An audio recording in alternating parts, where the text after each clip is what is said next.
سیدنا جابر رضی اللہ تعالیٰ عنہ روایت کو نقل کرتے ہیں، سیدنا علیہ صلی اللہ علیہ وسلم ارشاد فرماتے ہیں جس شخص میں 3 چیزیں ہوں گی اللہ تعالیٰ اس کو اپنی حفاظت میں لے لے گا اور اپنی حفاظت میں لے کر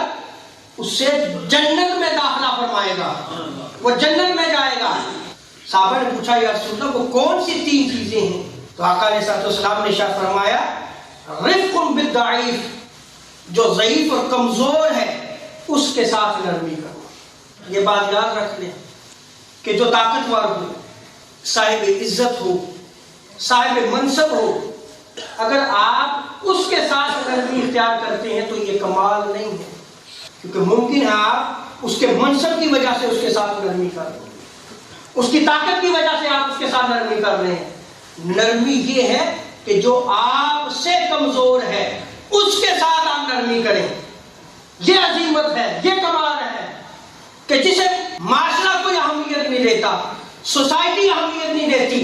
وہ جب آپ کے ساتھ معاملہ کرے تو آپ نرمی کریں، جب وہ آپ سے گفتگو کرے تو آپ اس کے ساتھ نرمی کریں۔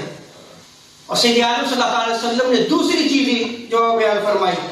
وَشَفْقَةٌ عَلَى الْوَالِدَيْنِ، دوسری چیز وہ کیا ہے؟ والدین پر شفقت۔ بوڑھے ہو جائیں تب بھی، اور بالخصوص بڑھاپا بڑا مشکل ہوتا ہے، اس میں طبیعت میں سختی آ جاتی ہے نیچرلی۔ اب اولاد جو ہے وہ کتنی شفقت فرماتی ہے، یہاں شفقت کا لفظ استعمال کیا کہ بچپن میں جب بچہ جو ہے وہ بیمار ہوتا ہے تو والدین کتنی شفقت کرتے ہیں، رات بھر جاگتے رہتے ہیں، تکلیف میں رہتے ہیں، لیکن وہی والدین جب بوڑھے ہو جائیں تو اولاد کہیں یہ تو نہیں کہتی کہ بابا جی آپ بڑا کھانستے ہیں، ذرا دروازہ بند کر دیا کریں، میں نے صبح جاب پہ جانا ہے۔ حضور تو ارشاد فرماتے ہیں کہ جو والدین پر شفقت کرنے والا ہے رب تعالیٰ اس کو اپنی حفاظت میں لے لیتا ہے اور رب تعالیٰ اس کو جنت میں داخل فرمائے گا، اور یہی والدین اس کے لیے جنت ہیں۔ اور آگے سے صلی اللہ علیہ وسلم ارشاد فرماتے ہیں وَإِحْسَانٌ إِلَى الْمَمْلُوكِ، غلام پر احسان کرنا، یہ وہ 3 چیزیں ہیں